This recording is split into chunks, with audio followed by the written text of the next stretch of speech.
Hello everyone. Let's start with a question. What if I told you the biggest lie about the age of exploration isn't about golden cities or fountains of youth? What if the lie is about the very reason for the most famous voyage in history? We're all taught that Ferdinand Magellan sailed to prove the Earth was round, a brave scientist against a world of flat earthers. But that's a fairy tale, a neat and tidy story to cover up a much darker. The truth is, in 1519, every educated person, every sailor, every king already knew the world was a sphere. They had known it for over 1,000 years. The real debate, the terrifying question that kept men awake at night, wasn't about the shape of the earth. It was about its size. And everyone, from the most learned scholars in their dusty libraries to the most seasoned captains on their creaking decks, they believed the great ocean, the one we now call the Pacific, was a narrow sea, easily crossed in a few weeks. They were all wrong, catastrophically wrong, and one man, a disgraced Portuguese noble with a burning grudge and a reckless ambition, decided to bet his life, the lives of 270 men and the fortune of a king, on that single terrifying miscalculation. This is the story of a man who proved the world was horrifyingly, impossibly large. It's a story of mutiny, starvation, madness, and a voyage so brutal that it makes a mockery of the word exploration. This is the true story of Ferdinand Magellan's descent into hell. His journey began not on the high seas, but in the shadowy corridors of power, born from betrayal. Magellan was a soldier, a hardened veteran of Portugal's brutal campaigns in India and Malaysia. He had fought, he had bled, he had been wounded, leaving him with a permanent limp. He believed he had earned his king's favor. He returned to Lisbon with a daring proposal, a new route to the fabulously wealthy Spice Islands, not by sailing east around Africa, which Portugal controlled with an iron fist, but by sailing west across the unknown ocean, a route he believed was shorter and rightfully belonged to Spain under the Treaty of Tordesillas. He presented his plan to the Portuguese king, Manuel. The king, surrounded by his advisers who saw Magellan as an arrogant upstart, didn't just reject the plan. He mocked him, he insulted him, denied him a paltry increase in his pension, and effectively exiled him from the court. In that moment of humiliation, Magellan's quest was forged. It wasn't about discovery anymore, it was about revenge. If his own country wouldn't have him, he would give the greatest prize on earth to Portugal's bitterest rival. Spain, he crossed the border, a man without a country, carrying a secret that he believed would change the world. In the Spanish court of the young King Charles I. Magellan found a more receptive audience. Spain was desperate to break Portugal's monopoly on the spice trade. Spices like cloves, nutmeg, and cinnamon were worth more than their weight. They were the oil of the 16th century, and Portugal had the market cornered. Magellan, with his co-conspirator, the astronomer Rui Falero, unfurled their maps. They were maps of a smaller world, a world where a short voyage west would lead directly to untold riches. They were convincing, charismatic, and desperate. King Charles, young and ambitious himself, was sold. He gave Magellan 5 ships: the Trinidad, the San Antonio, the Conceição, the Victoria, and the Santiago. He gave him a crew of 270 men, a motley collection of sailors from across Europe. Spaniards, Portuguese, Greeks, Frenchmen, Germans, a floating Tower of Babel, rife with suspicion and national rivalries from day one. The Spanish aristocracy was furious. How could their king entrust such a vital mission, a Spanish mission, to a Portuguese traitor? The command structure was a recipe for disaster. Magellan, the Portuguese captain general, was in charge, but the captains of the other 4 ships were powerful Spanish noblemen, men like Juan de Cartagena, the king's own representative, who viewed Magellan with undisguised contempt. From the very beginning, before the ships even left the harbour of Seville, the knives were out. Cartagena openly questioned Magellan's orders, his loyalty, his very right to command. He saw Magellan not as a leader, but as a Portuguese spy who would lead them to their doom, or worse, betray them to his former masters. The air on the docks was thick with intrigue and the promise of violence. He knew that the first sign of weakness, the first mistake, would be his last. He had to be harder, more ruthless, more unyielding than any of them. The fate of the mission and his own life depended on it. On the 20th of September, 1519, the 5 ships finally set sail from San Ficar de Barrameda, catching the tide and heading out into the vast, unforgiving Atlantic. As the coast of Spain faded into the horizon, the men looked ahead with a mixture of hope for gold and glory and a gnawing fear of the unknown. They had no idea that for most of them this was the last time they would ever see home. They had sailed off the edge of their maps into a world of myth and monsters.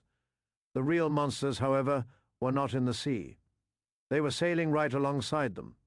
The first weeks were tense. The ships sailed south along the coast of Africa before catching the trade winds to cross the Atlantic towards Brazil.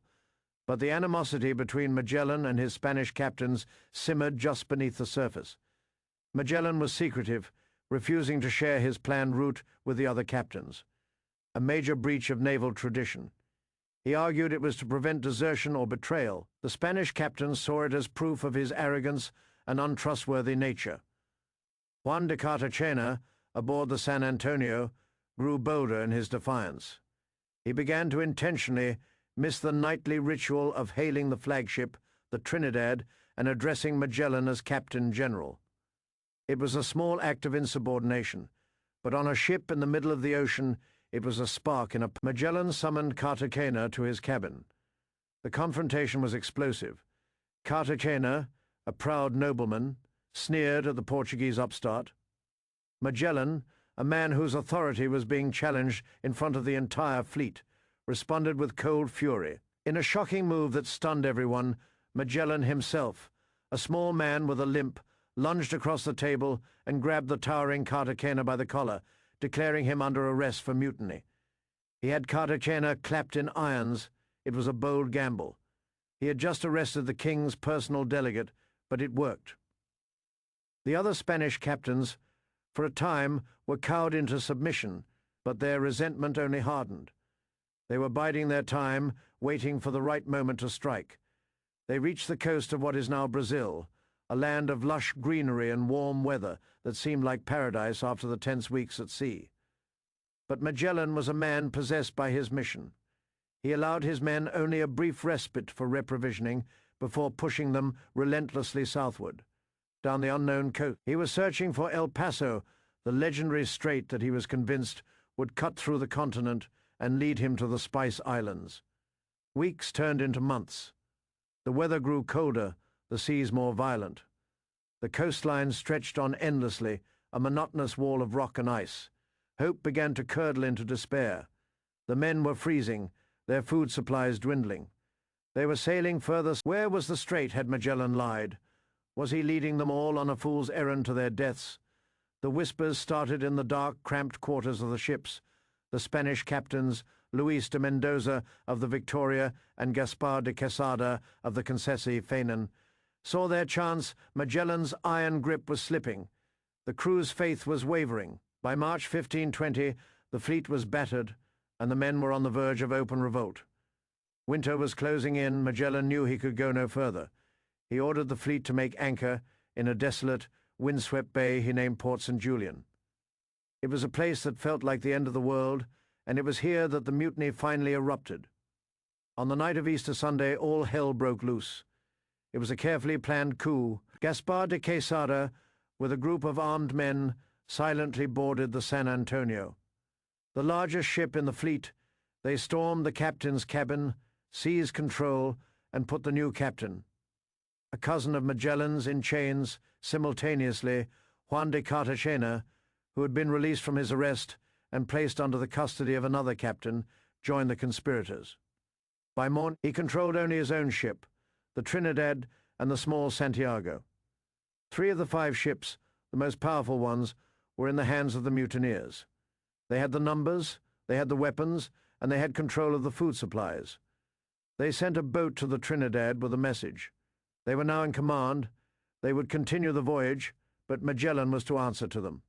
They demanded he come aboard their ship to negotiate. Going to them would mean his immediate arrest and execution. His situation was desperate. He was outgunned, outnumbered, in a frozen wasteland, thousands of miles from any hope of rescue. Any normal man would have surrendered. But Ferdinand Magellan was not a normal man. What happened next cemented his legend as one of the most ruthless commanders in history. He played for time. He sent a small boat back to the Victoria, captained by the mutineer Luis de Mendoza, ostensibly to hear their demands. But the men in the boat had secret orders.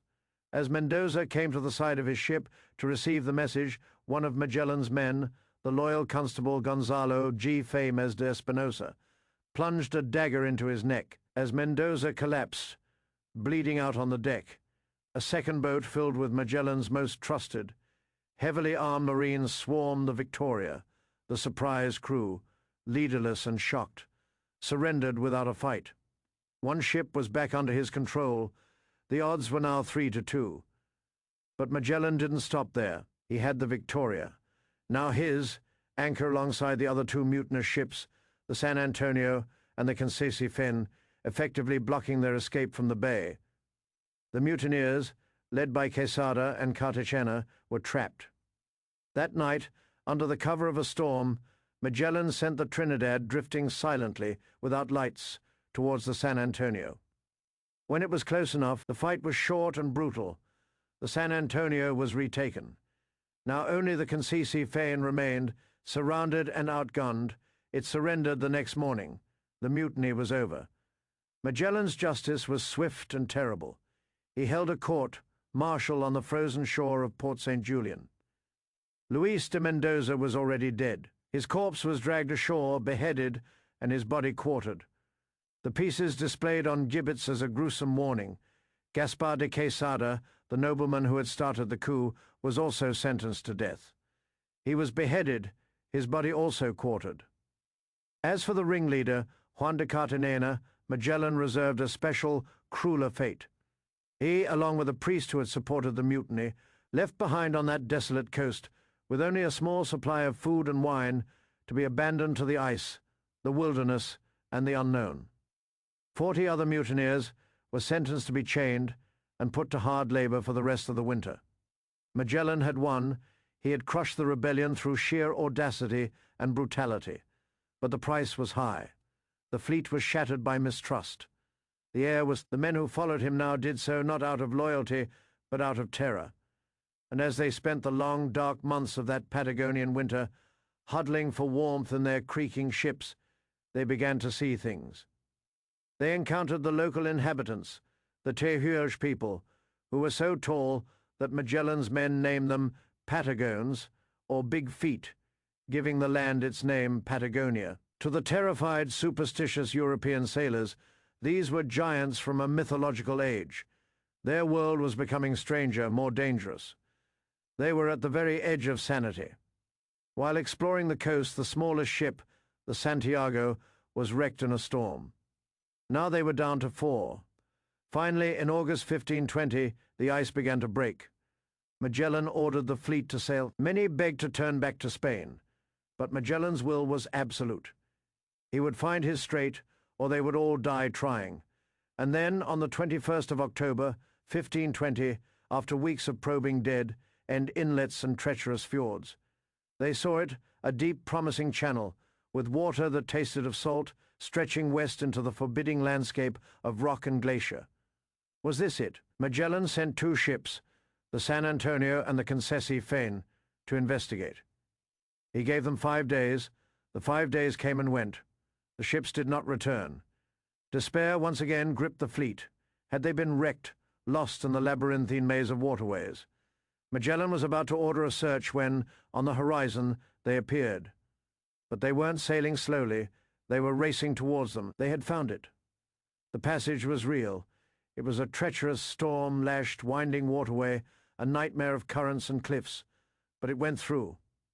The fleet entered the strait, which would forever bear Magellan's name. The journey through it was an ordeal that took 38 days. The landscape was otherworldly, desolate to the south. They saw the fires of native camps flickering in the night, but during the passage, the seeds of betrayal sown in Port St. Julian bore their final bitter fruit. The San Antonio, the largest ship with the most provisions, was sent to explore a side channel. On board was the pilot, Esteban Gefemes, who had long argued for turning back. Seizing his chance, he overpowered the captain Magellan's cousin and turned the ship around. Under the cover of the maze, like channels, the San Antonio deserted the fleet and sailed all the way back to Spain, taking with them a huge portion of the remaining food. When they arrived, they spread vicious lies about Magellan, painting him as a tyrannical madman, ensuring that no rescue mission would ever be sent. Magellan had no idea. He waited and searched.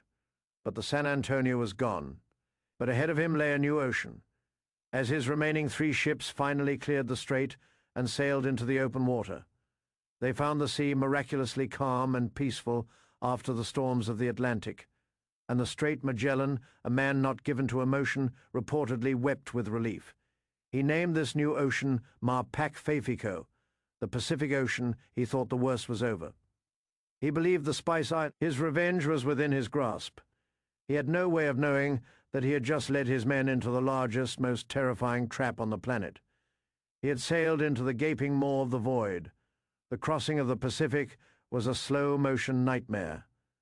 The few weeks of sailing Magellan had promised turned into 1 month. Then 2, then 3. The vast empty blue stretched on, day after day. They had grotesquely underestimated the size of the Earth. The Pacific Ocean alone was wider than all the land masses of the world combined.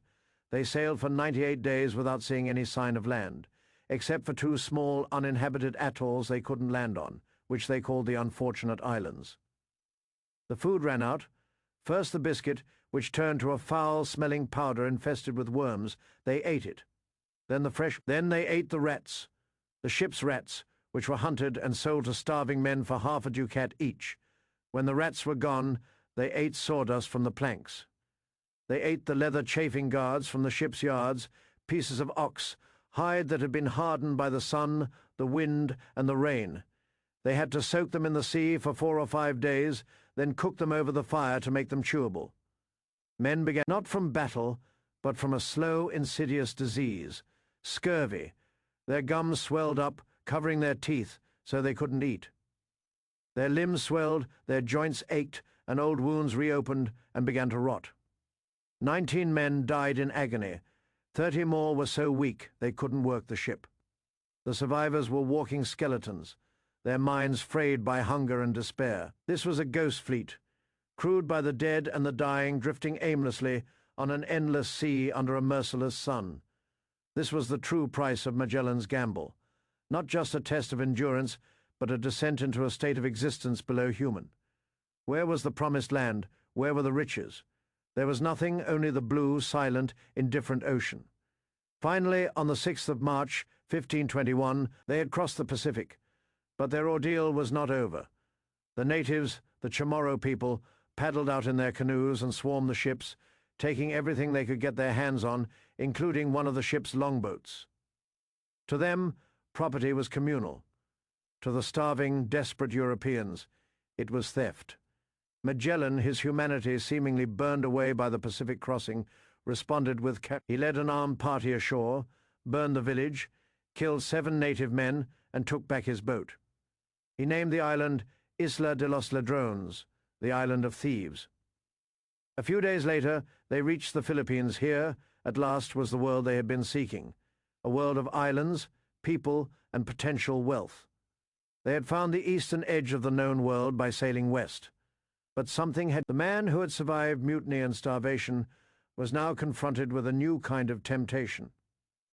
Power. He found a local ruler on the island of Cebu, Raja Humabon, who was receptive to the Europeans. Magellan, with his cannons, his armor, and his soldiers, seemed like a powerful ally. Magellan promised Humabon that if he converted to Christianity and swore allegiance to the King of Spain, he would help him conquer his enemies and become the most powerful king in the region. It was a fateful turn. Magellan was no longer just an explorer. He had become a conquistador, a missionary, a kingmaker. He staged a mass baptism, converting Humabon and hundreds of his subjects to Christianity in a single... He seemed to believe he was an apostle, a divine instrument of God and the Spanish crown. His hubris, always simmering, now boiled over. He saw himself as invincible. This newfound arrogance would be his undoing. A nearby chieftain on the small island of Mactan, a man named Lapu-Lapu, refused to submit. He defied both Raja Humabon and these strange, pale. Humabon urged Magellan to send his full force to crush the rebellion.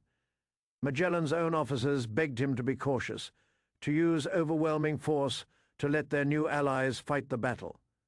Magellan refused. This was a matter of honor, a test of his authority and the power of his Christian faith.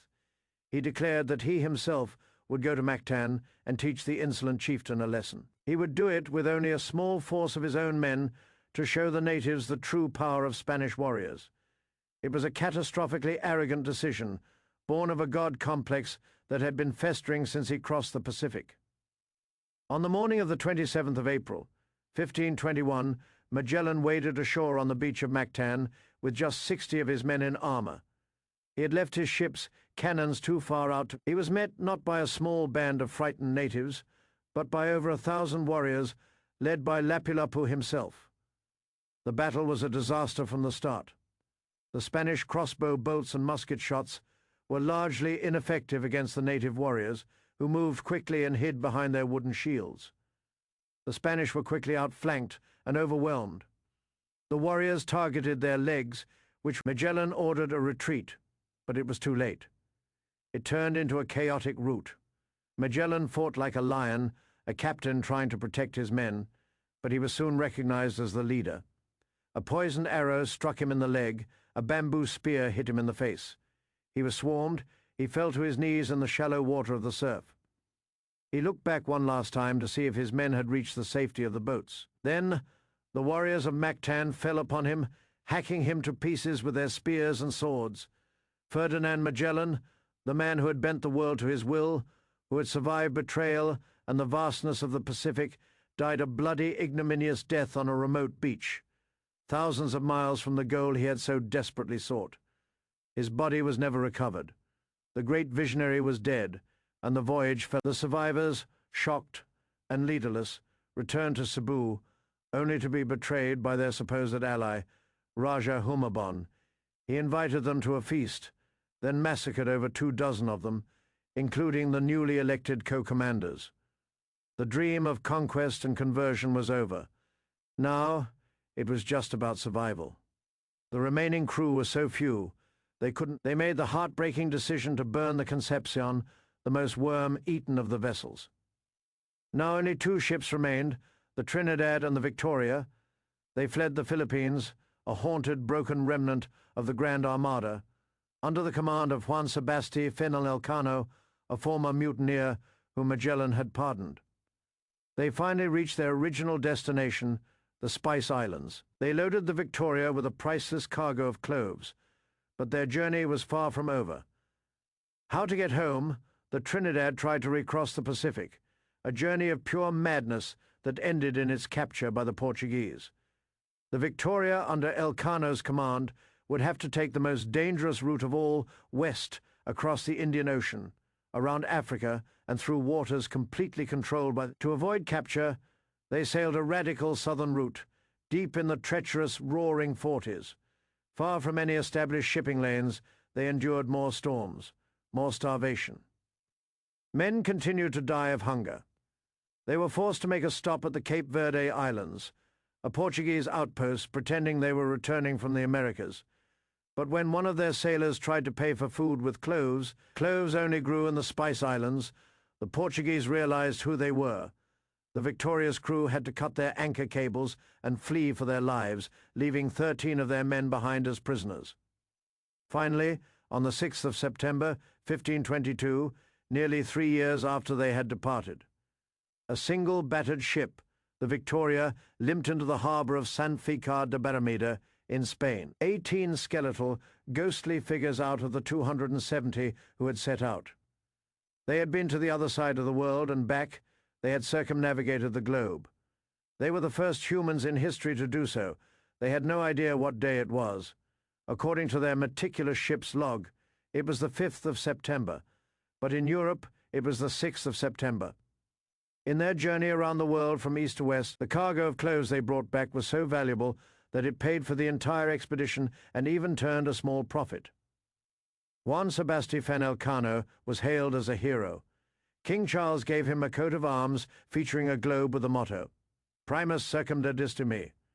You were the first to circumnavigate me, and what of Magellan? The man who had conceived it all, the man whose unbreakable, obsessive will had driven the fleet through hell itself.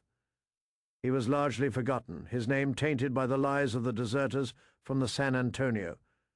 For a time, Elcano was the star, but history has a way of finding the truth.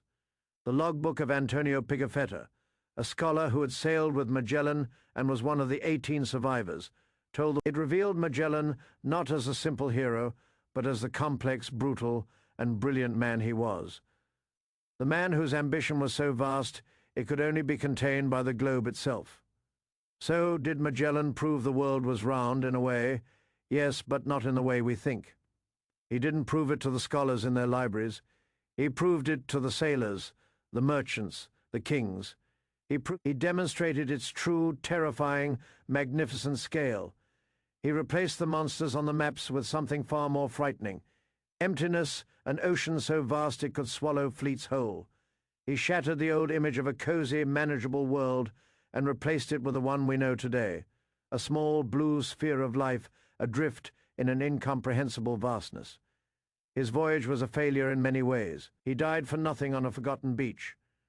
But in its colossal, tragic failure, it became one of humanity's greatest triumphs.